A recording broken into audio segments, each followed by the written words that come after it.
गए हुए थे तो कहाँ से आए। ठीक है, तो सिलेबस यदि बात करें तो पूरे, अच्छा मैंने कहा ना कि नाम से भी क्वेश्चंस पूछे गए। इसे जब आईआर वाले टॉपिक को मैं बार बार जो देख रहा हूं ना, आईआर के टॉपिक्स को, तो मैं इस रूप में देख रहा हूं, अंतरराष्ट्रीय संबंध के टॉपिक्स को। और मैंने कहा ना कि इससे रिलेटेड क्वेश्चंस आते हैं और पूछे भी जाते हैं। अच्छा, सिर्फ यही नहीं है, मैंने एक मोटा मोटी एक आइडियाज दिया है। ठीक है, आई आर वाई तब सिद्धांत से क्वेश्चंस आपको मिलता हुआ नजर आएगा, संस्था से क्वेश्चंस मिलता हुआ नजर आएगा, विदेश नीति से, संबंध से। और इन सबको यदि समझना हो ना, तो मुझे एक टॉपिक यह नजर आ रहा है, घटनाक्रम। अच्छा, अगर मैं मैंने इसी में, तो देखिए घटना, अच्छा 2020 के बाद की मैं बात कर रहा हूं। एक तो है जो 1945 के 90 के बाद की स्थिति, दूसरा मैं बात कर रहा हूं 1990 के बाद और 2020 के बीच की स्थिति, और तीसरा ये, अगर मैं इसकी बात करूं तो रसिया यूक्रेन संकट से क्वेश्चन पूछा भी गया है, पूछा जा सकता है। वर्तमान में इजराइल हमास नहीं बनता हुआ नजर आ रहा है। ठीक है, और ये जो आप टॉपिक जो देख रहे थे, ये वाला, ये सब क्या है, ये सब क्या है? इसे आई आर को समझ, अच्छा आई आर को समझने के लिए मैपिंग बड़ा जरूरी है किसी भी देश की। किसी भी देश की विदेश नीति को समझने के लिए तीन चार बातें बड़ा जरूरी है विदेश नीति को समझने के लिए। पहली, उसकी परंपरा। किसी ने क्वेश्चन मुझसे पूछा था कि सर वसुदैव कुटुंबकम क्या भारतीय विदेश नीति का आधारभूत तत्व माना जा सकता है? एक क्वेश्चन किसी ने पूछा था कि सर वसुधैव कुटुंबकम विदेश नीति को या संबंधों को बढ़ाने में किस प्रकार सहायक? अब बेस्ट बात है कि एक मन में तो एक आ जाता है कि वसुधैव कुटुंबकम वाली, और मैंने कहा ना कि अच्छा भारतीय विदेश नीति आप उठा करके देखिएगा। जब विवेकानंद साहब जब शिकागो में जब परिचर्चा कर रहे थे, तब उन्होंने दुनिया को एक परिवार के रूप में देखा और भाइयों और बहनों से संबोधित किया। और वसुधैव कुटुंबकम का मतलब भी तो यही है कि पूरी दुनिया को आप एक परिवार मानते हैं। और उस अवधारणा ने ही one sun one world one grid की अवधारणा बढ़ावा दिया। और वसुधैव कुटुंबकम के कारण ही देखिएगा कि आप पड़ोसी प्रथम या वसुधैव कुटुंबकम के कारण वैक्सीन नीति, कि गरीब देशों को वैक्सीन समय पर मिल जाए ताकि महामारी, इतना भयानक महामारी को नियंत्रित किया जा सके, और भारत ने उसको बढ़ावा दिया। तो वसुधैव कुटुंबकम एक, तो यानी कि आप इसके परंपरा को, यदि भारतीय परंपरा को नहीं समझिएगा ना, तो आप विदेश नीति को नहीं समझिएगा। एक बहुत अच्छी बुक आई थी जयशंकर साहब की, परिवर्तनशील विश्व में भारत की भूमिका, और अपने उस बुक में उन्होंने एक चर्चा किया है कि किस प्रकार भारतीय विदेश नीति परिवर्तित होती गई है, और किस प्रकार उन्होंने इसमें एक प्रसंग जोड़ा महाभारत काल। तो उनसे एक सवाल पूछा गया था कि आप तो इतने पढ़े लिखे हैं, आपने लंबे समय तक सेवा दिया है विदेश सेवा में, सफल आप विदेश सचिव रहे हैं, आप विदेश मंत्री का भी पद संभाला, आप सबसे अच्छा विदेश मंत्री या राजदूत किसको मानते? उन्होंने दो व्यक्ति का नाम जबरदस्त, और उन्होंने पौराणिक कथाओं से नाम लिया, एक हनुमान जी को और एक कृष्ण को, जिसने विदेश नीति की आधारशिला तय की। और कौटिल्य का एक सिद्धांत है मंडल सिद्धांत, मेरे यूट्यूब चैनल्स पर भी होगा, मंडल सिद्धांत को लेकर के मैं बताया था कि मंडल सिद्धांत कहता है कि किस प्रकार पड़ोसी देशों के साथ संबंधों को बढ़ावा दिया जा सकता। इसलिए देखिएगा कि कलिंग पर हमला उसी मंडल सिद्धांत का एक पार्ट था, और गोवा को नियंत्रण रखना उसी मंडल सिद्धांत का उदाहरण। या आप ऑपरेशन पोलो के तहत हैदराबाद को अपने नियंत्रण में लगाना, या किसी भी तरीके से कि जम्मू कश्मीर को कभी इधर और कभी उधर और अंत में भारत में शामिल करवा ले, ये मंडल सिद्धांत का ही देन है। तो कहीं ना कहीं भारतीय विदेश नीति इतिहास किसी भी देश की ऐतिहासिक परंपरा से जुड़ा होता है, किसी भी देश। अच्छा, ऐतिहासिक परंपरा उसके भौगोलिक अवस्थिति को प्रकट करता है। मैं भारतीय विदेश नीति के एक आधार तैयार कर रहा हूं। अगर मैं वर्ल्ड मैप की तरफ जाऊं, और भारत को पहले मैं समझने की कोशिश कर रहा हूं, ठीक है।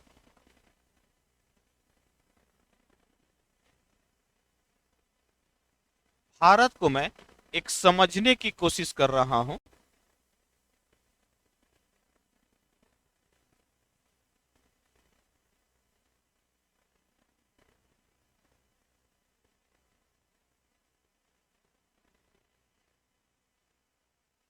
अब भारत की स्थिति को देखिए, भारत की स्थिति को देखिए, दिख रहा है ना, क्लियर। अच्छा, भारत की स्थिति को देखिए तो एक कॉमन चीज देखिए, भारत इंडियन ओशियन के एकदम माथे पर है, इंडियन ओशियन के माथे पर, और यहां से लगभग 98% व्यापार होता है। बंगाल की खाड़ी जो है, इंडियन ओशियन और बंगाल की खाड़ी, आप देखिए अरब सागर है। वर्ल्ड मैप के आधार पर भी मैं इसको और विस्तार से बताता हूं।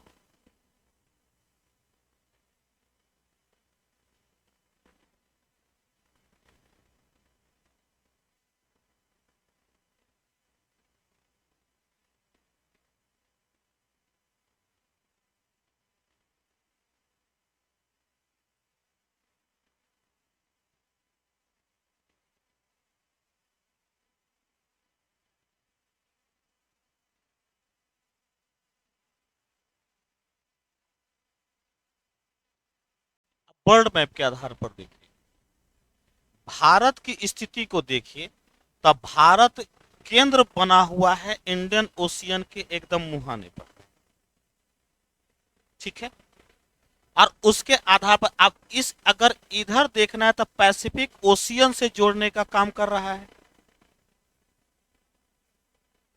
नहीं। और भारत के पास आप देखिएगा इधर वाला एरिया पूरा एशिया से जुड़ सकता है, नहीं।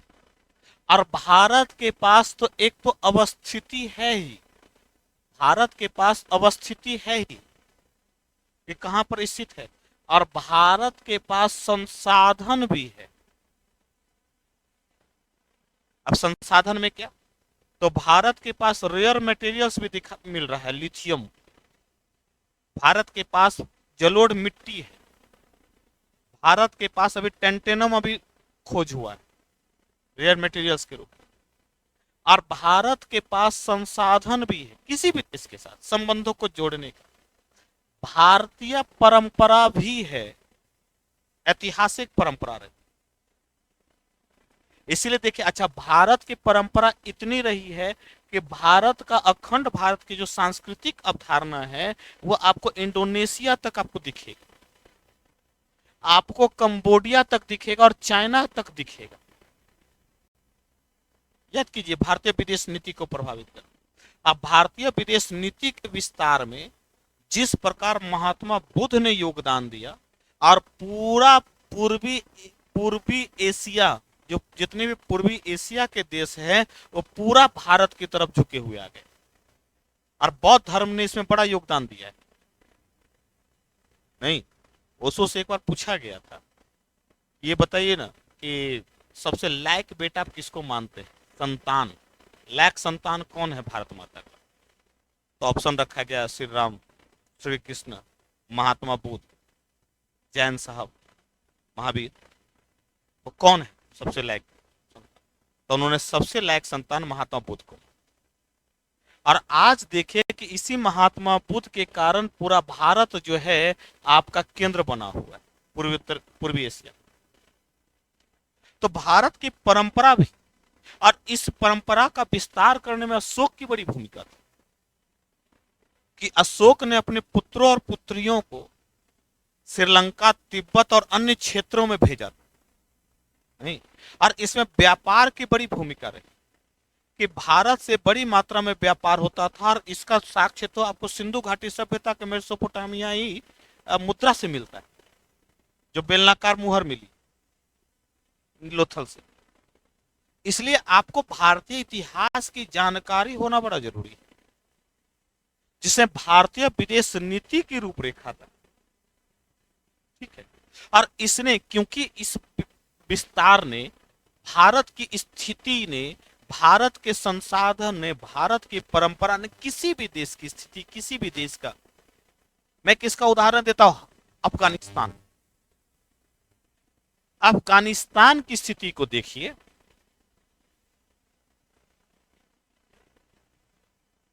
क्लियर नहीं है ना? हम्म,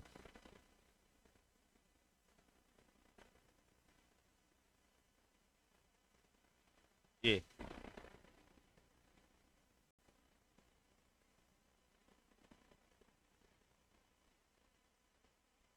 दिख रहा है।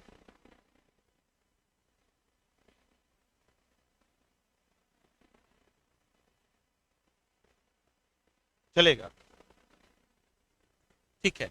चलिए, अफगानिस्तान की स्थिति को ही देखिए, तो यह अफगानिस्तान यहां पर केंद्रित है,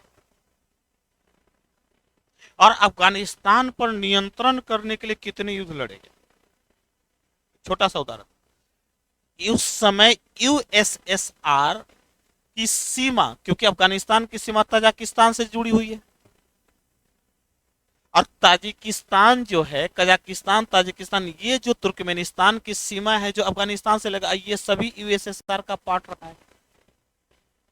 और इस यूएसएसआर को रोकने के लिए, क्योंकि ब्रिटिश का अधिकार था भारत का नहीं, और इस ब्रिटिश को, ताकि कहीं रसियन हमारे क्षेत्र में ना आ जाए, और रसिया यदि हमारे यहाँ आ गया तो मेरा क्या होगा। ब्रिटिशों को लगा कि रसिया यदि हमारे क्षेत्र में आ गया तो मेरा क्या होगा। तब ब्रिटिशों ने यहाँ पर अफगानिस्तान पर नियंत्रण करने के लिए लीटन के दौर में और ऑकलैंड के दौर में युद्ध लड़ा था। याद हो गया, याद होगा, प्रथम और द्वितीय युद्ध नहीं, और प्रथम और द्वितीय युद्ध जो लड़ा, लेकिन अफगानिस्तान के लड़ाके ऐसे थे कि दोनों को हरा दिया नहीं, और उस अफगानिस्तान, उसमें कभी जीत नहीं पाया ब्रिटिश। तब ब्रिटिश कहा कि एक समझौता कर लिया रसिया के साथ, देखो जी आने से पहले तो हमको बता देना। यूएसएसआर ने भी कोशिश की हम अफगानिस्तान में जाके केंद्र बना ले शीत युद्ध के दौरान, और 70 के दशक में यूएसएसआर घुसने की कोशिश किया। लगा कि हम अगर अफगानिस्तान पर केंद्र, अफगानिस्तान में यदि सत्ता कर लेते हैं, तब पूरा एशियाई क्षेत्र हमारे नियंत्रण में आ जाएगा। और उसी समय, क्योंकि अब इसी ने, यूनाइटेड स्टेट ऑफ अमेरिका ने यूएसएसआर के विरुद्ध इसी अफगानिस्तान के लड़ाकों को हथियार दिया, जिसमें उसामा बिन लादेन खड़ा हुआ, तालिबान खड़ा हुआ, और वहां का हथियार दे करके उसको खड़ा किया। और जब अमेरिका को लगा कि अब तो हम यूएसएसआर को हरा देंगे, यूएसएसआर पीछे हट गया, तो अमेरिका कोशिश किया कि अब हम ही जाकर के रहेंगे, तो 2021 में वो पलायन कर गया। ठीक है, अब इस तरीके, लेकिन अफगानिस्तान क्यों, ताकि उसको था कि अफगानिस्तान पर यदि नियंत्रण कर लेंगे तो हम इसके हॉटलैंड पर हम नियंत्रण कर लेंगे। एशिया के हॉटलैंड की थ्योरी दी थी, और हॉटलैंड पर यदि नियंत्रण कर लेंगे ना, तो पूरे एशिया पर नियंत्रण कर लेंगे। मैकेंडर ने तो समुद्री शक्ति को बढ़ावा दिया। इसलिए समझिए कि वर्ल्ड की भौगोलिक अवस्थिति जरूर समझिएगा, किसी भी देश की, आपको समझ में आ जाएगा कि विदेश नीति या भू राजनीति किस प्रकार से संबंधों को निर्धारित करता है। अफगानिस्तान से संबंध कौन रखना चाहेगा, क्या है उसके पास, लेकिन अफगानिस्तान की केंद्रीय बिंदु ऐसी है कि यदि भारत, आप समझिए कि यदि भारत, देखिए केंद्रीय बिंदु, कि ट्रांसपोर्टेशन के माध्यम से भारत है जो ईरान तक, दूसरा मैं दिखा देता हूं क्या, इमेज ही क्लियर नहीं आता है, क्या कहा जाए, नेटवर्क है कि क्या है समझ में नहीं आता है। हाँ,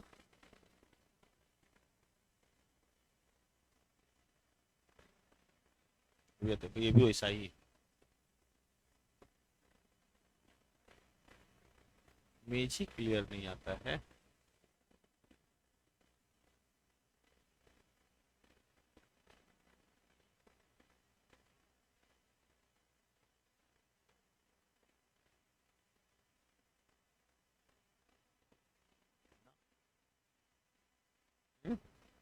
क्या, अब तो ये हाई रेजोल्यूशन तो कर तो दिए।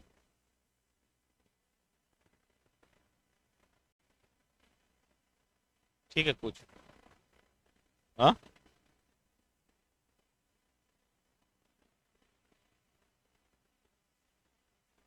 वैसा ही है।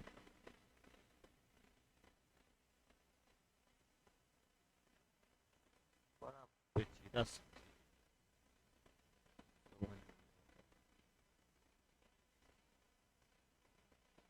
ठीक है। तो यहां से आप देखिएगा चाबहार बंदरगाह भारत बना रहा है ईरान में, और चाबहार बंदरगाह से होते हुए आप ईरान होते हुए सीधा अफगानिस्तान होते हुए चले जाइएगा यहाँ तक, और भारत इसके तहत आईटीएम परियोजना भी ला रहा है ताकि, और भारत ने G20 सम्मेलन के दौरान देखिएगा तो घोषणा भी किया है ताकि बीआरआई के नियंत्रण, नहीं, बीआरआई को कंट्रोल कर सके। इसीलिए देखिएगा भारत की स्थिति के किस पर भौगोलिक अवस्थिति ध्यान में रखी, और भारत को घेरने के लिए चाइना ने रिंग पॉलिसी बना रही, पल्स ऑफ रिंग, नहीं, रिंग पॉलिसी बना रखी है ताकि भारत को घेरो नीति, और भारत ने इसके खिलाफ एक नई नीति अपनाई है, और भारत इसके ऊपर से चाइना को घेरने की कोशिश कर रहा है, डायमंड ऑफ रिंग पॉलिसी, नहीं। तो इसलिए भारत लगातार कोशिश कर रहा है, या कोई भी देश अपने शक्ति का विस्तार करना चाहता है। इसीलिए मैं बार बार कर रहा हूं कि आपके सिलेबस में, आपके अगर मैं टॉपिक की बात करूं, अगर टॉपिक की बात करूं तो आपके टॉपिक में आपको यहां पर देखिएगा विदेश नीति में, विदेश नीति या संबंधों को निर्धारित करने में मैंने यहां पर ये लिखा है सिद्धांत, और इसमें एक भू राजनीति भी लिखा है,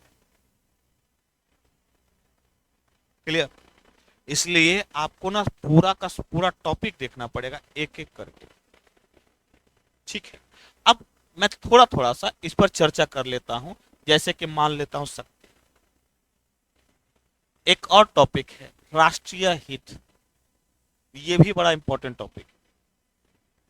तो सिलेबस एक टॉपिक पहले उतार लीजिए, सारा का सारा उतार लिए हैं तो जल्दी से छापिए।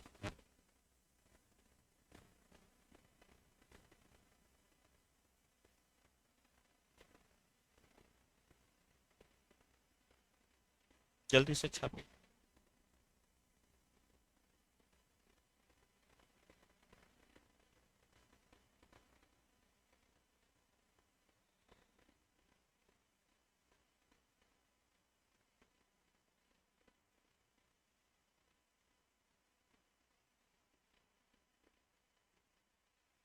हो गया, हो गया।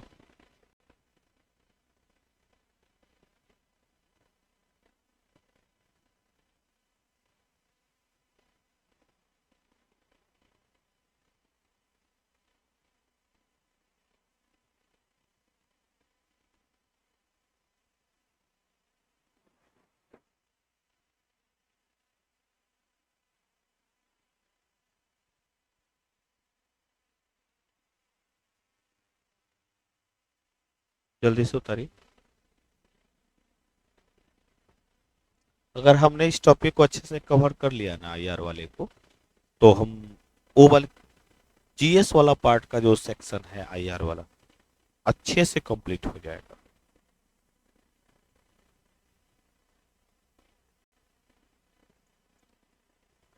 हो गया।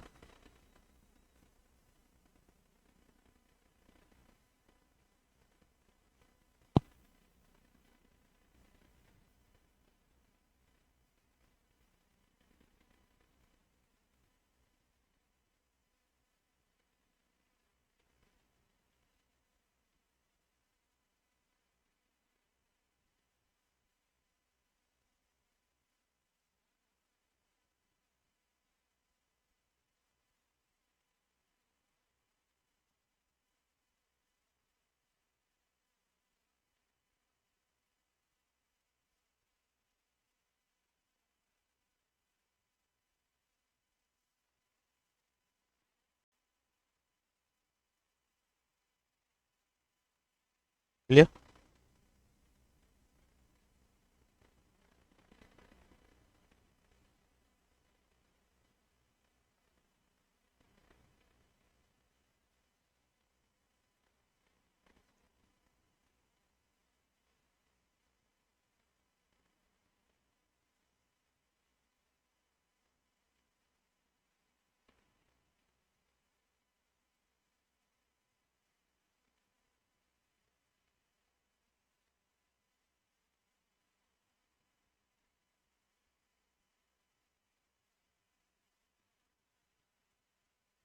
हो गया।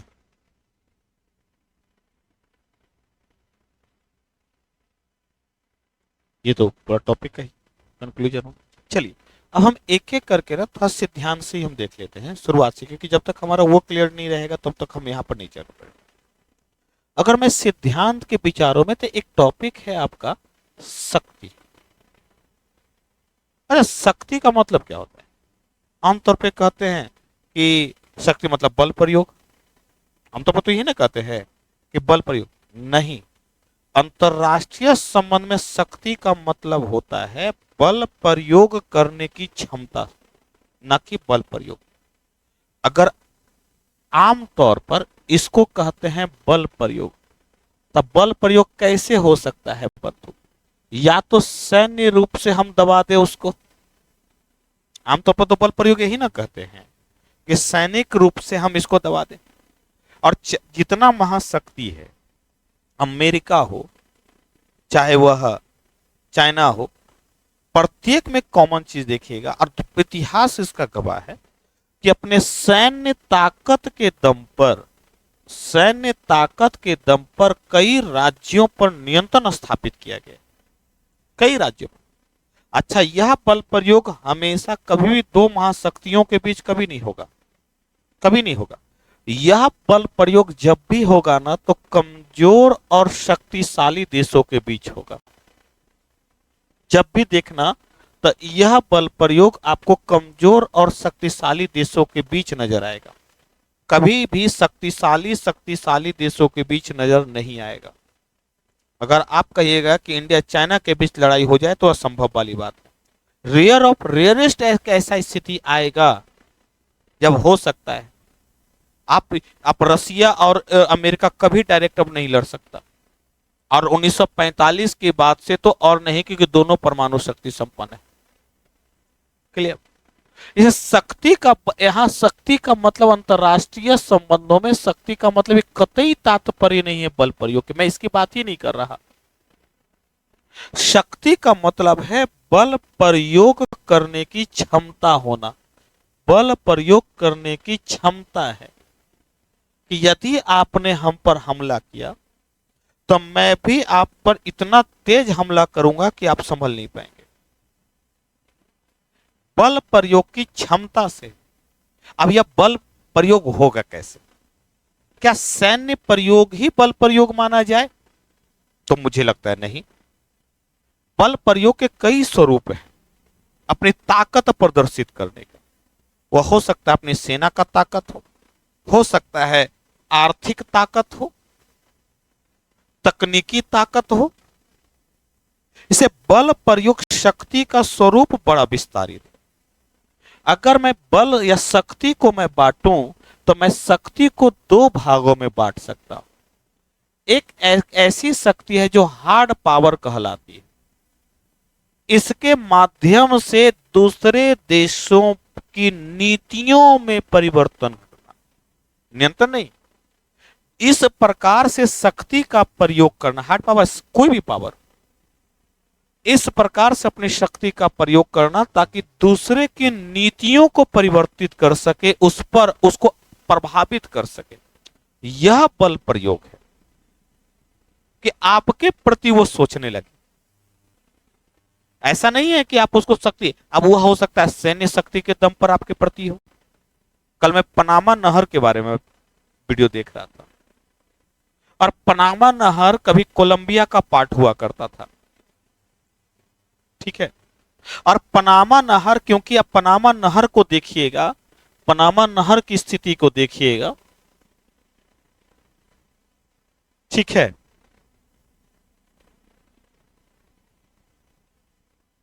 हम इससे इतना दुखी है ना इस पार्ट से।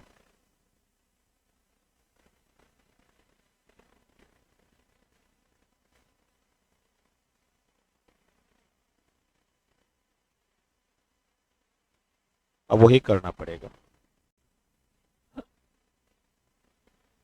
यह जो एरिया है ना, ये पनामा नहर है, यह जो एरिया है, और इस एरिया पे अच्छा व्यापार, इसको व्यापार करने के लिए इधर से तो इसको ऐसे जाना ना होता था, एक लंबी दूरी तय, तो ट्रांसपोर्टेशन का खर्च ज्यादा ना होता। तो यह जो कैनाल अगर यहीं से बन जाता तो आपको ट्रांसपोर्टेशन कम हो जाता, और आप नॉर्थ अटलांटिक ओशियन होते हुए, मेडिटेरियन सी होते हुए आप यहां तक आ सकते हैं और यहां तक पहुंच सकते हैं। नहीं, आप समझिएगा स्थिति को। इसे पनामा नहर को अमेरिका को लगा कि हमको ये चाहिए, हमको ये चाहिए, तब पहले कोलंबिया से समझौता, कोलंबिया से बात कही तो कोलंबिया नहीं माना, अंत में कोलंबिया के साथ युद्ध किया, और क्योंकि यूएसए ताकतवर था, कोलंबिया को पराजित कर दिया और इसको स्वतंत्र करते हुए पनामा नहर पर नियंत्रण कर लिया। क्लियर? क्या हुआ? या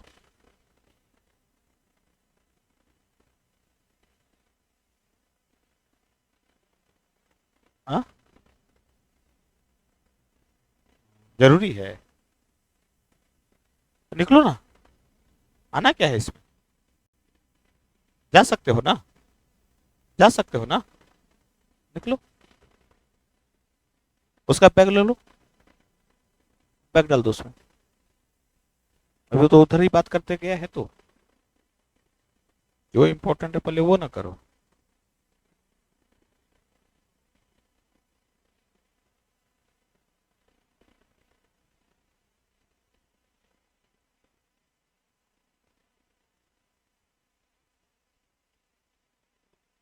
डालो उसके बैग में, जाओ आराम से।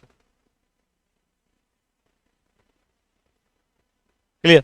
तो आप समझिए उस परिस्थिति को, तो किस प्रकार नियंत्रण की बात होती है, और उसी, देखिए, तो इसने नियंत्रण तो अपने शक्ति का बल प्रयोग करके उसको नियंत्रण में कर लिया।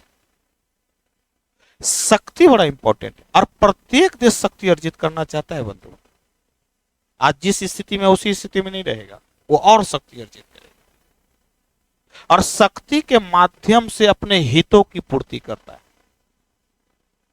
हित का मतलब विदेश नीति का आधारभूत तत्व होता है हित पूरा करना।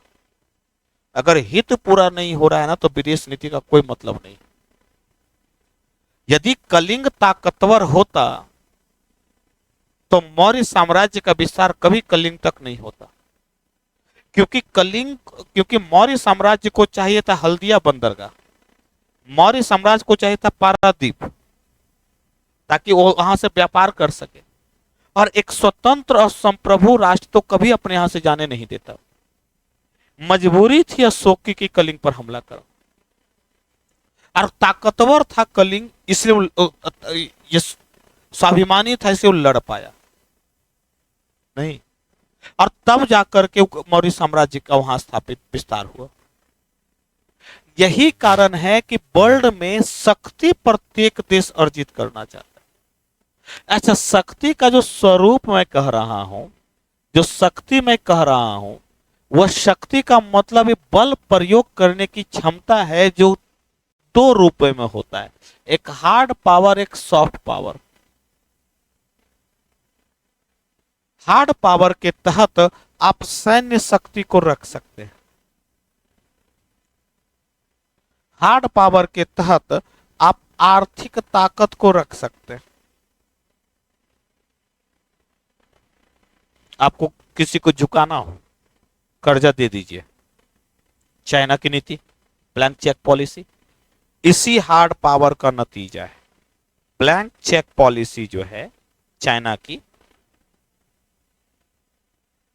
पॉलिसी जो है, इसी हार्ड पावर का नतीजा है। क्लियर?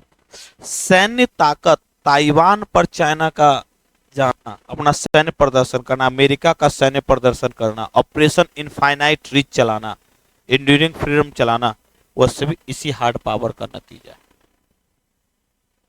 तकनीक इसी हार्ड पावर का नतीजा है। जबकि सॉफ्ट पावर का मतलब होता है संस्कृति, अपने सांस्कृतिक विस्तार करना।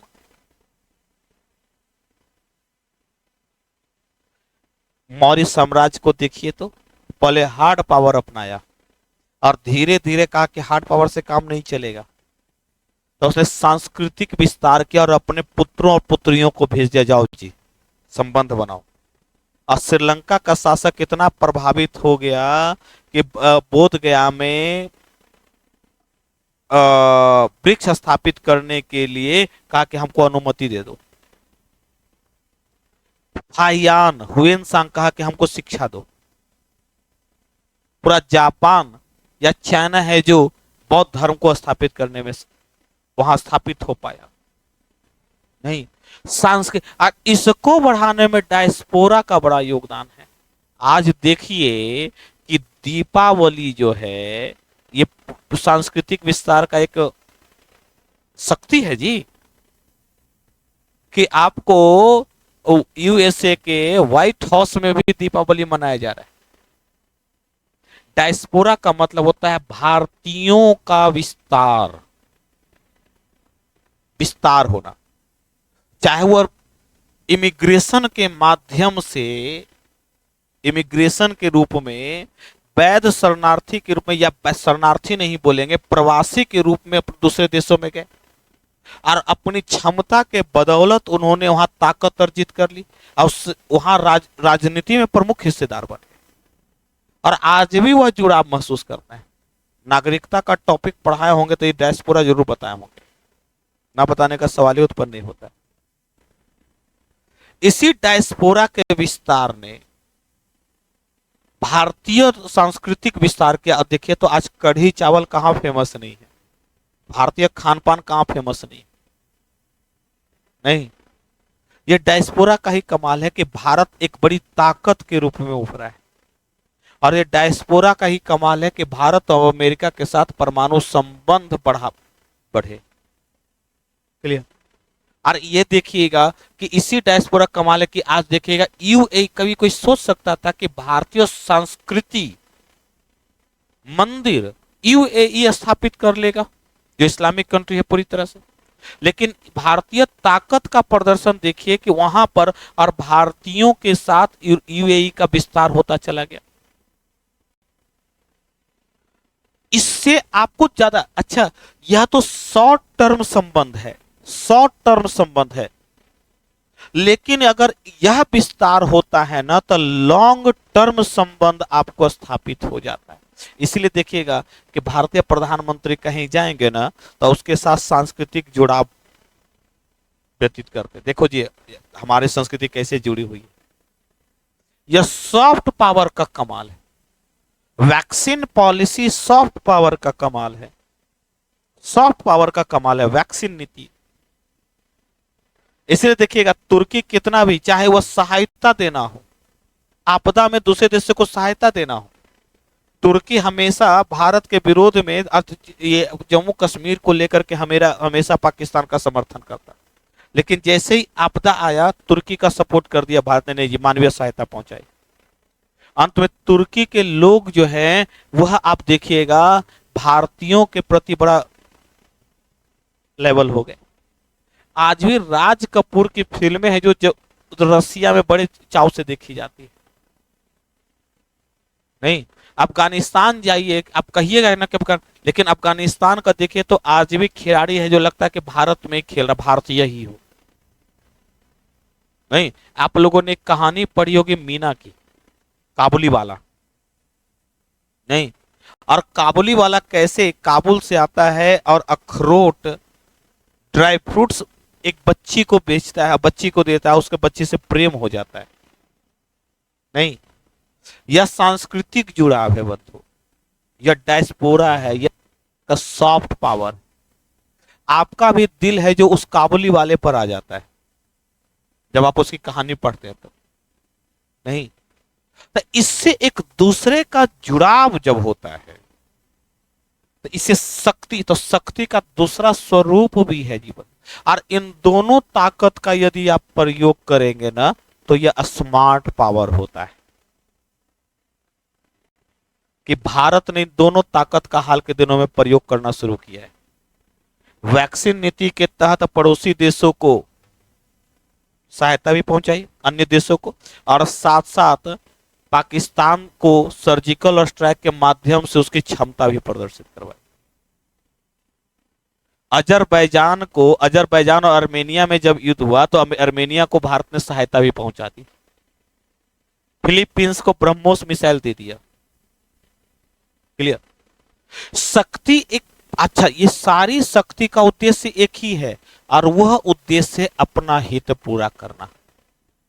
जो आपको हित पूरा नहीं करेगा ना बंधु, उस विदेश नीति का कोई मतलब नहीं। 1962 में भारत की स्थिति कुछ और थी, लेकिन ठीक 4 साल में भारत, 5 साल में भारत की स्थिति बदल गई और 1967 में भारत ने 300 से ज्यादा चीनी सैनिकों को मार गिराया, लेकिन उस न्यूज नहीं आता है। आज के दौर में देखिएगा कि जब चाइना सोचा कि भारत तो पुराना वाला है, और भारत ने जब गलवान में घुसने की कोशिश किया, तवांग में घुसने की कोशिश किया, तो भारत ने उसकी क्षमता दिखा दी। प्रत्येक देश अपनी ताकत प्रदर्शित करना चाहता है। जिस 1960 में भारत अनाज का आयात करता था, आज भारत दुनिया का निर्यातक बन गया और कहता है कि हम अपनी इच्छा अनुसार निर्यात करेंगे। नहीं, और भारत दुनिया को दिखाता है कि देखो ये मेरे पास आर्थिक पावर भी है। आज कनाडा जब भारत को आंख दिखाने की कोशिश किया तो कनाडा की कान मरोड़ करके रख दिया कि देखो तुम्हारी क्षमता क्या है। नहीं, और उससे भी बड़ी ताकत के रूप में, आर्थिक ताकत के रूप में खड़ा हो। आज दुनिया को कह रहा है one sun one world one grid की अवधारणा देता, कहता है ना इसरो की, देखो ना हम टेक्नोलॉजी देते हैं ना, कैलकुलेटर हम देते हैं, सोलर पैनल हम बना रहे हैं, तुम खरीदो। यह ताकत है बंधु, और यह ताकत शक्ति का मतलब एक कतई नहीं बल प्रयोग से, और प्रत्येक देशी से लेना चाहता है। लिखे,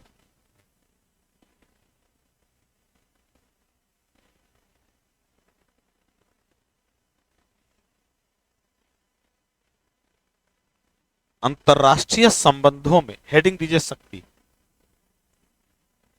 अंतरराष्ट्रीय संबंधों में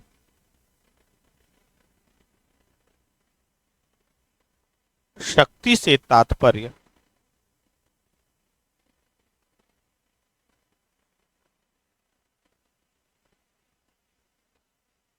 शक्ति से तात्पर्य बल प्रयोग की क्षमता से है।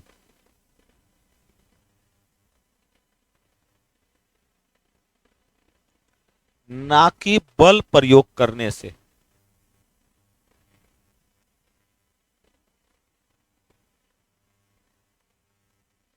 ना कि बल प्रयोग करने से।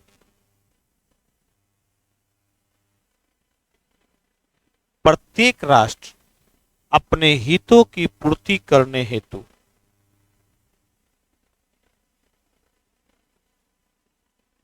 प्रत्येक राष्ट्र अपने हितों की पूर्ति करने हेतु।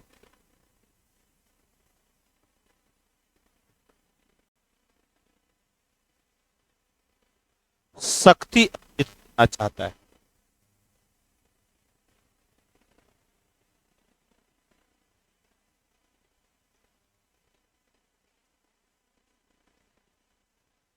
यह व्यवस्था यथार्थवादी अवधारणा पर स्थापित है। यथार्थवादी अवधारणा को अंडरलाइन करेंगे। यह व्यवस्था यथार्थवादी अवधारणा पर स्थापित है।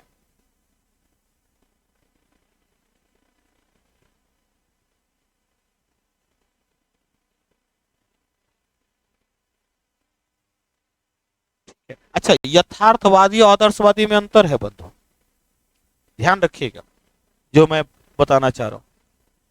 यहां पर जो मेरा प्रश्न है कि यथार्थवाद शब्द मैंने लिखवाया है।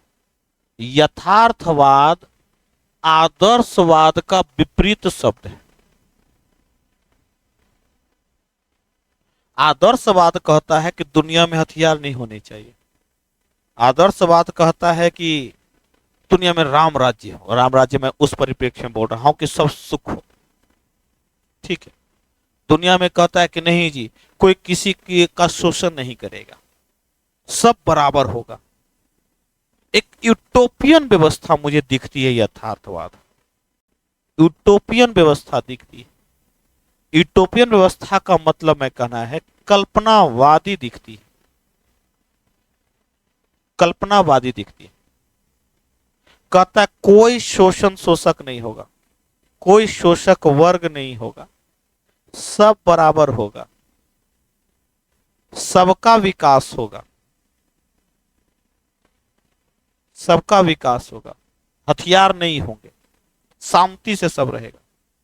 दुनिया में शांति कभी हो ही नहीं सकता है बंधु। शांति तभी होगी ना जब दोनों के पास शक्ति होगी। शक्ति का कतई मतलब नहीं है एक के पास होना, एक के पास नहीं होना। भारत के पास यदि परमाणु क्षमता नहीं होती ना, तो आज भारत कई समस्याओं से जूझता, सीमा समस्या से। अगर आपके पास ताकत है तभी आप शांति से रहेंगे। दुनिया में यह यथार्थवाद इसी धारणा पर है। यह कहता है जो वास्तविकता है, जो वास्तविकता है वही है, वही है। यह कल्पनावादी अवधारणा नहीं है।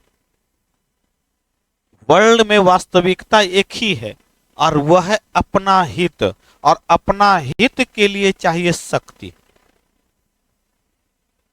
वर्ल्ड में एक ही है। जिस प्रकार मनुष्य अपना हितों की पूर्ति करता है और हितों की पूर्ति के लिए संबंध स्थापित करता है, मित्रता करता है, इसी प्रकार से प्रत्येक राष्ट्र भी अपना हित पूरा करना चाहता है। इसलिए प्रत्येक राष्ट्र या राज्य, प्रत्येक राज्य अपना हित पूरा करने के लिए संबंध स्थापित करता है। इसलिए दुनिया में ना कोई दोस्त है ना दुश्मन है। एक ही काम है, वह अपना नेशनल इंटरेस्ट, और नेशनल इंटरेस्ट को पूरा करने के लिए वह शक्ति अर्जित करना चाहता है। वह आर्थिक ताकत बनना चाहता है, वह सैन्य शक्ति अर्जित करना चाहता है, अपनी संस्कृति का विस्तार करना चाहता है, वह किसी भी रूप में शक्ति अर्जित करना चाहता है। और अगर ये शक्ति अर्जित हो रही है ना, तो आपका हित पूरा हो रहा है। आज नेपाल का इंटरनेशनल स्थिति पर देखिए तो स्थिति, तो उसकी बात कोई सुनेगा? घाना का कोई सुनता है? कोई सुनता है? कितना तो नाम नहीं सुना होगा। भूटान का कोई सुनता है? स्विट्जरलैंड को कोई सुनता है? वर्ल्ड में क्या बोल रहा है, क्या हो तुम? क्यों? स्विट्जरलैंड तो है, ये नहीं है। नेपाल के पास ये ना है ना ये है, सुनेगा? भारत एक बार बोलता है, अमेरिका एक बार बोलता है, ब्रिटिश एक बार बोलता है, रशिया एक बार बोलता है, चाइना एक बार बोलता है, तो देखो तो पूरी दुनिया सुनती है। नहीं, खेल शक्ति है उसके पास, आर्थिक ताकत है सभी, सैन्य ताकत है सभी। नहीं, वो जिसके पास ताकत होगा ना, वही दुनिया पर राज करेगा। इसलिए यथार्थवाद यह कहता है, यह आदर्शवाद व्यवस्था है। यह सिद्धांत जो दिया था ना, वह मार्गेन थाउ नाम के एक विचारक ने दिया था, और उन्होंने एक किताब लिखी थी, अमंग द पॉलिटिक्स।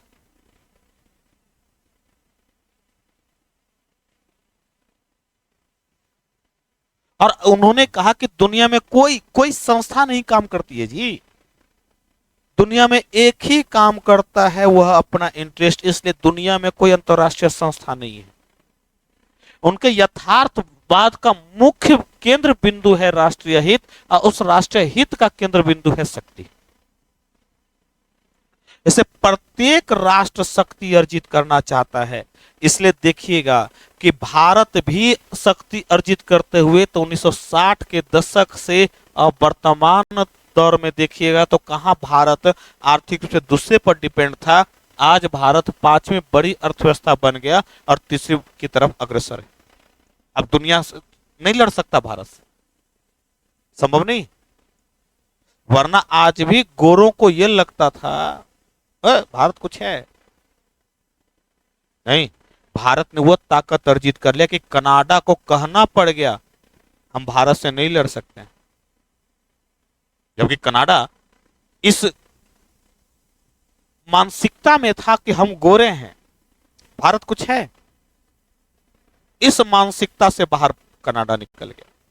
ब्रिटिश को लगा कि हम तो 150-200 साल तक गुलाम भारत को बनाए रखे, भारत कुछ है। और जब भारत चंद्रयान 3 को लॉन्च किया सफलतापूर्वक, तो कई ब्रिटिशों ने कहा जो हम पैसा देते उसको कटौती कर लो। अरे भैया तुम पैसा देते कहां हो भारत को? अगर सारे पैसा लूट का सारा पैसा जो एस जयशंकर साहब ने कैलकुलेट करके बताया, तुम बिक भी जाओगे तो उतना पैसा नहीं लौटा सकते हो मेरा तो नहीं। ये ताकत है कि गलवान और जैसे कि पाकिस्तान को दिखाने की कोशिश की और दुनिया सुनने लगी। इससे प्रत्येक राष्ट्र यथार्थवाद पर जीता। जिसने आदर्शवाद को अपनाया ना, वो समाप्त हो गया। नेहरू साहब आदर्शवादी थे, वह कल्पना में जीते थे और उन्होंने चाइना पर भरोसा किया। वो दुनिया में कहते थे कि सेना होनी ही नहीं चाहिए, राज्य सिपाही ही सब काम कर देगा। उन्होंने सेना की आवश्यकता को खत्म बात कही कि सेना होनी ही चाहिए। यूटोपियन थे वो, मतलब कल्पनावादी। अगर आज वही सरदार पटेल यथार्थवादी थे। यही दोनों में अंतर है। जो वास्तविकता है ना, यथार्थवाद है। इसलिए सबका केंद्र बिंदु हित है और सबके बीच में रह सकती है। क्लियर? लिखिए क्या लिखे लास्ट में।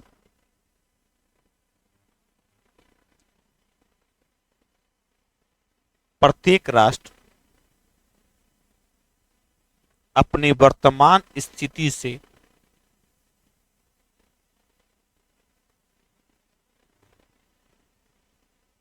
बेहतर स्थिति करना चाहता है।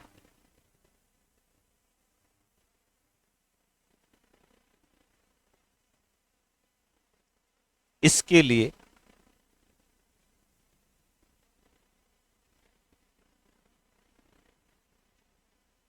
वह अधिक से अधिक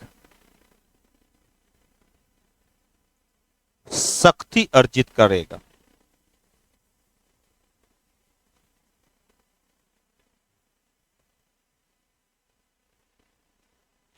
प्रमुख विचारक मार्गेनथाउ ने प्रमुख विचारक मार्गेनथाउ ने प्रमुख विचारक मार्गेनथाउ ने अपनी पुस्तक एमंग द पॉलिटिक्स में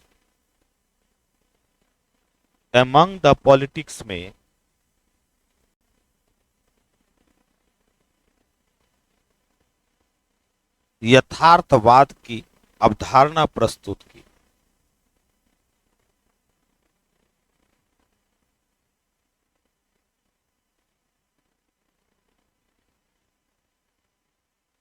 यथार्थवाद की अवधारणा प्रस्तुत की, जिसका मुख्य केंद्र बिंदु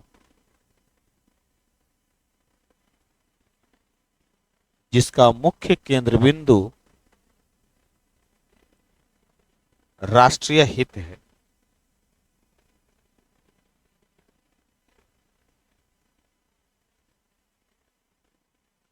इन राष्ट्रीय हितों को पूरा करने के लिए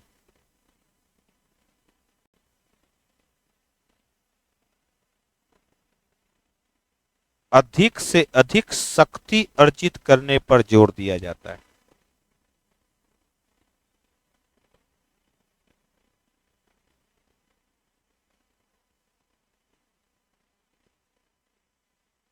अच्छा, मैं इसका एक उदाहरण देता हूं। देखिए तो, अगर मैं घटनाक्रम 1945 से 1990 के दौरान देखिए तो, इसलिए मैं बार बार घटनाक्रम का उल्लेख करते चलूंगा ताकि आपको और क्लियरिटी होती चली जाए। 1945 में हुआ क्या था? 1945 में सेकेंड वर्ल्ड वॉर समाप्त हुआ, लेकिन सेकेंड वर्ल्ड वॉर किस रूप में समाप्त हुआ? जापान ने जापान इतना शक्तिशाली हो गया था, इतना शक्तिशाली हो गया, तो किसी से नहीं डर रहा था। चाइना को खत्म कर दिया था, जापान हरा दिया था। क्लियर?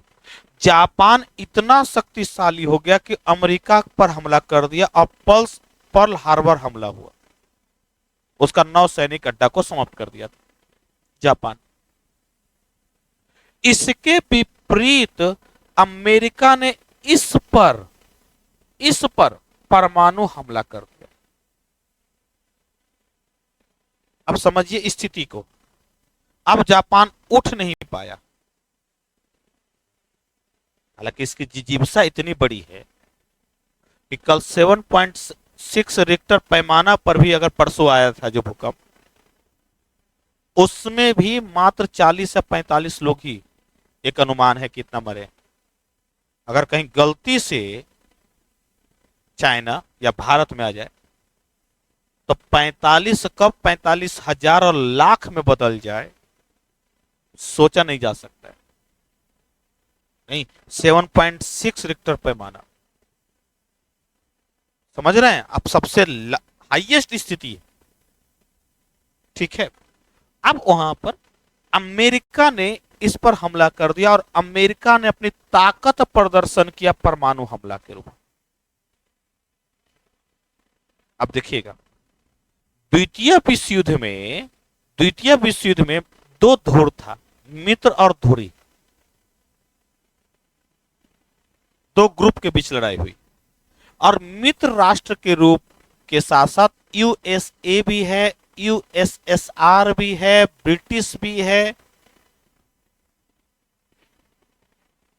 और धुरी में जर्मनी है, जापान है, इटली है। यही था ना? क्लियर? और इसने जापान को खत्म कर दिया। इसके पास परमाणु बम गिरा दिया। अंतर देखो, अपने ही गुट में कैसे, मैंने कहा ना कि प्रत्येक राष्ट्र शक्ति अर्जित करना चाहता है, तब बगल वाला पड़ोसी भी कहेगा अरे पास इसके पास शक्ति आ गया, या मित्र कहेगा इसके पास शक्ति तो मैं भी बन जाऊंगा, मेरी भी दुनिया गुणगान करेगी। मित्रता, एक ही ग्रुप में रहते हुए भी लगता है कि दोनों के बीच में कटुता रहेगी। इसको लगा कि इसने परमाणु बम पर हमला कर दिया तो इस सुपर पावर, तो मेरा क्या होगा? यूएसएसआर को लगा कि मेरा क्या होगा? इसने कहा तो परमाणु बम चला गया, हम ना क्यों ना अंतरिक्ष में चले जाते हैं। और इन दोनों के बीच में विचारों की लड़ाई क्रिएट हो गई, विचारधारा की लड़ाई क्रिएट हो गई। और इसने अधिक से अधिक गुट बनाना शुरू किया, तो ट्रूमैन पॉलिसी, ट्रूमैन सिद्धांत, मार्शल योजना ले आया। उद्देश्य एक ही है, अपना हित, अपने विचारधारा का विस्तार। और इसने अपने पॉलिसी का विस्तार करने के लिए साम दाम दंड भेद, जो कौटिल्य द्वारा दिया गया सिद्धांत है चारों, साम दाम दंड भेद के सिद्धांत के आधार पर अपने हितों को बढ़ाना शुरू किया। और उसने साथ साथ किसका प्रदर्शन किया? पैसा। ट्रूमैन सिद्धांत और मार्शल योजना के तहत पैसा देना शुरू किया, और जो पैसे से नहीं टूटा उस पर हमला कर दिया। तो वियतनाम युद्ध, कोरिया युद्ध को बढ़ावा दिया।